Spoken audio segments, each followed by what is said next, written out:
7. Hotep family, this is Michael Imhotep, founder of the African History Network, host of the African History Network show on 9:10 a.m. Superstation in Detroit, and the Michael Imhotep show on the Empowerment Radio Network.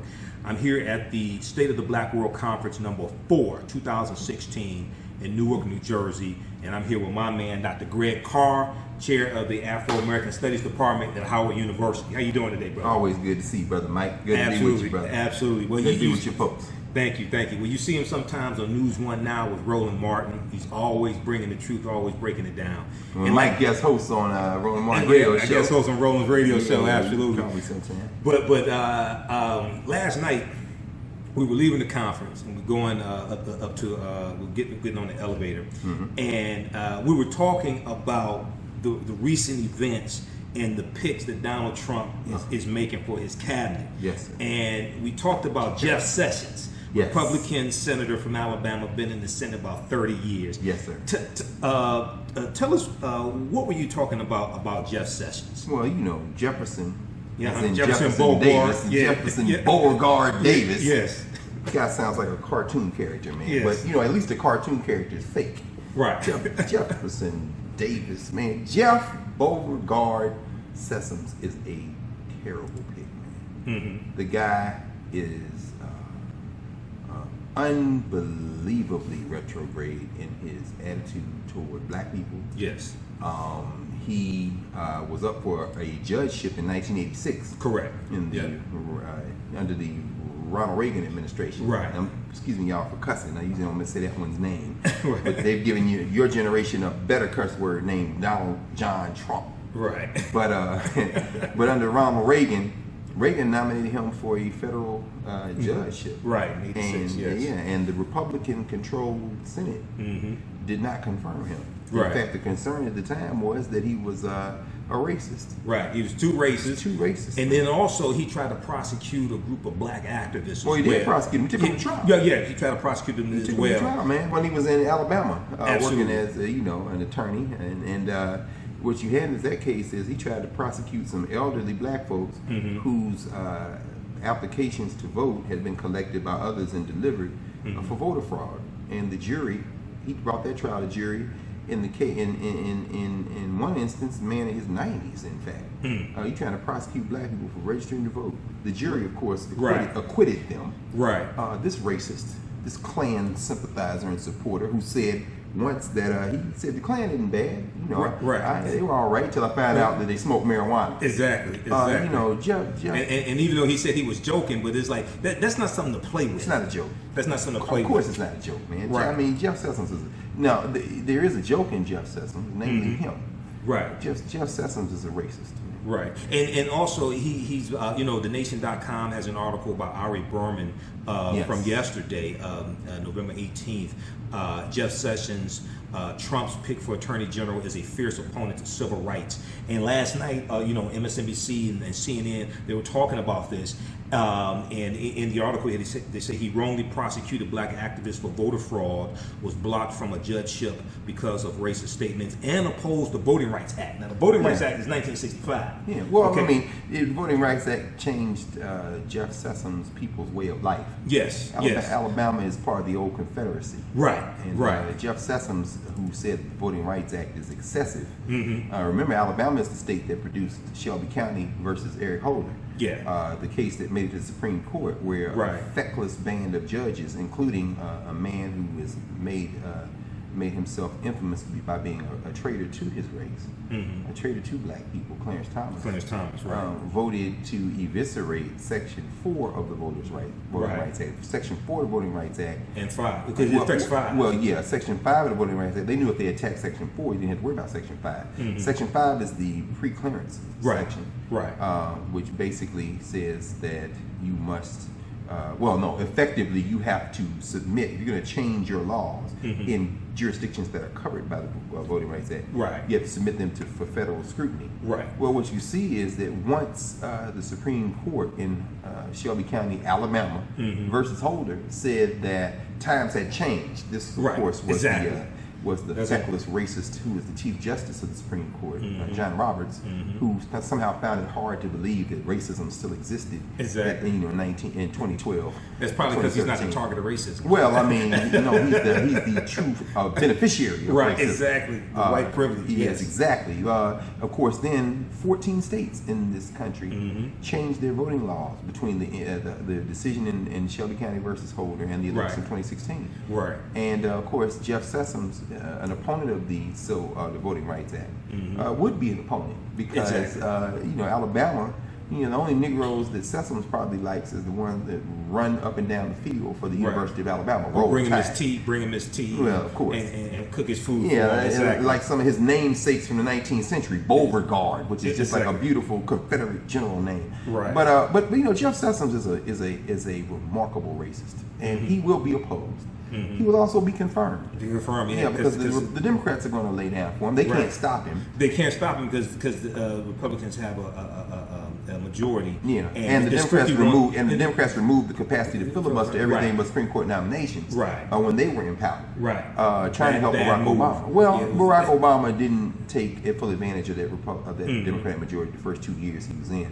But the thing about this man is he will also be in charge of the domestic security apparatus. Because remember now, the Attorney General is also going to have in his portfolio Civil Rights Division. Right. Don't look for him to ever try to pursue any notions of voter suppression. In fact, what he'll probably try to do is sue some more old black people for trying to vote. Right, exactly. This is racist. Exactly. And also look for him to cooperate quite closely with the Federal Bureau of Investigation. He will not investigate them, for example, for what they did in the election of 2016. Right. When you see that feckless FBI director, James Comey, submit to pressure from some of his racist agents and those in the FBI, which, Rudy Giuliani and some of these other ghouls who should, join Antonin Scalia, perhaps, and some of them in eternal repose, but, time will take care of that for all of us.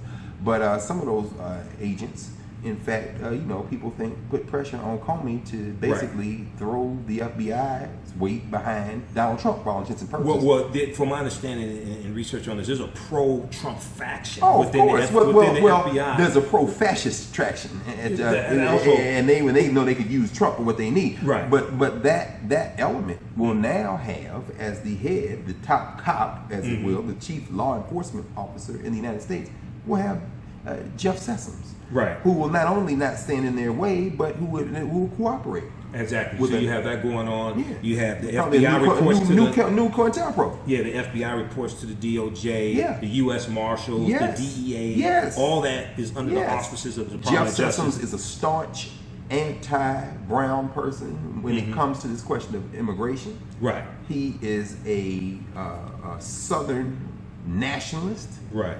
He is a staunch defender of anti-immigrant policy. Absolutely. And he will use the Department of Justice, no doubt, to pursue black and brown people if he can put them out the country. Yeah, let me ask you this question because Yes. we're going to wrap up here in a couple of minutes. Okay. Two quick things. We talked about, see, one thing I've been trying to explain to people is that there are consequences when you have elections. And oftentimes, like with this election here, this presidential election just took place, too many, and I'm focusing on our people specifically, too many of our people, I think, got caught up on personalities. And I don't like this person, I don't like this person, this person said this 20 years ago. Say they the lesser of two evils, but they both evil. But silly things. But my thing is that you have to really look at the policies that are being pushed, because one person have policies that were much more beneficial for us. Absolutely. And let's talk about those consequences. Let's just make it real. Yeah. You got young brothers and sisters out here, old brothers and sisters out here, brothers and sisters out here saying it don't matter. I ain't voting for neither one of them. Right. Okay. Okay. We've told you what Jeff Sessoms thinks about people who smoke marijuana. It is in the purview of the Attorney General to do two things. Number one, go after people who are smoking marijuana in states that have said that it is legal or decriminalized, and he will do that. Yes. Wait and see, all y'all out there smoking weed talking about it didn't matter. You better put the weed out now. Right. And number two, very important, understand that Sessoms' attitude toward small crimes. You see, when Eric Holder was Attorney General, he directed his prosecutors not to do two things. Number one, don't seek the maximum sentences Right. for some of these smaller crimes. And number two, go back up off of trying to look at these smaller crimes and impose these long sentences. In fact, maybe we won't even prosecute some of these lower things. Let's look for alternative dispute resolution ways. Jeff Sessions is going to lock people up for these petty crimes and tell his prosecutors to give them as long as you can. So all you folks out there to say that it doesn't matter, when it comes time for the midterm elections in 2 years and you realize all of a sudden that it matters, you might also realize that you now have a conviction, which means it don't even matter about whether you can vote or not because your right to vote has been taken away. Exactly. And see, elections have consequences, brother. That's Mike. what I try to explain to Absolutely people. right. We get caught up on the small things because there are 4,000 positions that Donald Trump has to fill in his administration. He has to replace the whole West Wing of the White House. People don't understand. No, and then not only don't people understand why- that, Trump didn't understand it. No, our people don't understand. Trump didn't understand I'm saying Trump didn't even know. Wait a minute, you right. have to hire everybody in the West Wing. Yeah. He didn't know that. He didn't even know that. But our people, what I try to explain to people is that the presidency is not one person. No, it's the presidency is an institution. It's an institution. It's an institution, man, and it's an institution that is being led from the cast from Green Acres. Right. It's Green Acres. These are pure corn pone. Look, they're considering somebody like Tom Cotton. Right. For the Minister of Defense. Right. But I guess you could almost say, because you're talking about a fascist government, man. Mm-hmm. Tom Cotton is so retrograde, this clay eater from Arkansas. And I have a lot of insults for them. Right. Because they are people to be insulted, not as individuals, but look at their ideology. Exactly. Look at the things they have said. And you out there, saying, why would he be so harsh? You Google the name Tom Cotton read and the watch articles. 10 minutes. Yeah, right. Even read the articles from AtlantaBlackStar.com. Read this article right here from the Washington Post. This came out yesterday, November 18th. When you elect a white nationalist president, you get a white nationalist presidency. Yes. This is from the Washington Post. Brother. This ain't the final call. Well, I think what has happened is the media, well, we know, what do we know, Mike? And you talked about this. Yeah. We know that CNN and all these mass media outlets, we refer to as the Eurostream media, they gave Donald Trump the equivalent, according to the Wall Street Journal, of nearly $2 billion. Over $2 billion. Over $2 billion of free advertising, playing whole speeches. So he ginned up this white nationalist sentiment. Yes, he did. And now that he's in, they have unleashed something that, as far on their bottom line, they're going to make money off this because they get to have Trump to entertain. They get the ratings. Yeah, they get the ratings. They but get the ratings what they have unleashed, now they're terrified. Exactly. Because Donald Trump is petty. He's vindictive. Yes. He's already said he's going to use the full weight of his office to punish media. He seems to, I doubt he's ever read the Constitution of the United States, like the flawed document that it is. Amendment. But the First Amendment, freedom of association, freedom of expression, he said, I'm going to go after the media. Right. And so, and now they're terrified. So, of course, the Washington Post will call him a white nationalist because he is a white nationalist. But they wouldn't call him a white nationalist on the 2nd of November. Right. They wouldn't call him a white nationalist on the 2nd of October or September back at the Republican National Convention. He was up there ranting and raving. They wouldn't call him a white nationalist when he said he want to ban Muslims from the United States of America and his vice president, Donald Trump, Mike Pence. If Mike Pence was a Muslim, he might be locked up in Guantanamo Bay. You're talking about Christian fundamentalism. Exactly. Christians should not include these people as Christians. These are not Christians. These are Christian fundamentalists who are fighting a version of the Crusades when they start attacking Islam. But now all of a sudden, the press is like, oh, he's a white nationalist. Right. Yeah, he is. And you just figured that out. Yeah. Let me ask you this lastly. Well, first of all, tell people, what did you teach at Howard University? I'm in the Department of Afro-American Studies. My PhD is in African American Studies. And so we're very fortunate at Howard to have a nice core of faculty who are actually trained in that discipline of African American Studies. We have 5 faculty who are trained. We actually have more faculty in African American Studies with PhDs in African American Studies than probably any university in the country. Yeah. Wow. And so you teach Afro-American Studies? Yeah, I teach Introduction to African American Studies, Black Aesthetics, Hip Hop, Education in Black America, and you Black also have, Diaspora. And you also have a JD as well, Jewish doctorate degree. And then every semester I teach a class over at the law school called Race, Law, and Change. We look at everything from education law to property law. We look at administration of justice, and we read it through the lens of race, which means we look at all the race cases, the famous ones like Plessy versus Ferguson, Brown versus Board, and the not so famous ones. 54 Brown versus Board. Exactly. And one of the reasons why I want to interview him is because he understands law also. He's not just a historian. He understands law. He has a law degree. I went to law school. He has a law degree. He went to law school, graduated from law school also. Okay, so it's very important because a lot of people go to law school, but they don't finish. Okay, Now, a lot of people go to law school and abuse the degree, man. Exactly. Now, most of these cats we talking about lawyers. Yeah, exactly. Prosecutor, former prosecutors, things like this. So they understand the law. Oh, absolutely. Okay, and they understand. In fact, we were talking about this last night, weren't we, Mike? Yes. The whole idea that Republican governors control enough states Yes. so that if they get 1 or 2 more states now, they could actually be able to hold referenda on the United States Constitution.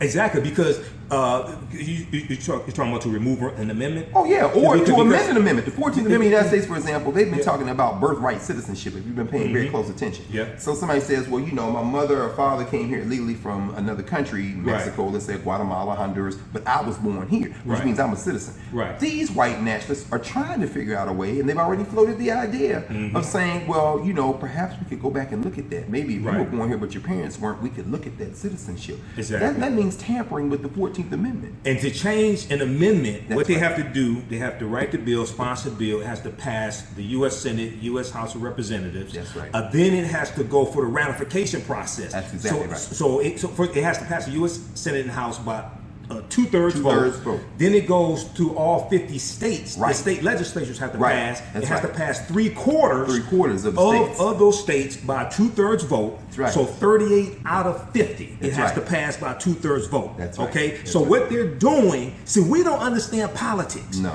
Politics is No, we don't understand politics. We watching Love and Hip Hop, brother. We watching Love and Hip Hop. Or I don't even know what they watch. Real Housewives of Atlanta, and the new Scandal, Medea whatever we movie. watch. And the new Medea movie. Boo man. a Medea Halloween. Now you got Boo a Trump presidency. Exactly. So we don't understand how politics work. That's right. Politics is legal distribution of scarce wealth, power, and resources, and the writings of laws, statutes, ordinance, amendments, treaties, their enforcement and interpretation. Okay, I wanted to find out from you, what do we do next? Well, I think what we have to do now is educate ourselves. We have to organize, and we have to, like we're doing at the Institute of the Black World, we got to connect, we got to inform ourselves. We got to watch Brother Mike, we got to read, and you got to understand that it's in your power to resist, but you got to resist very, very deliberately. Absolutely. Thank you, brother. I Thank appreciate you, it. Brother Mike. All right. Pleasure.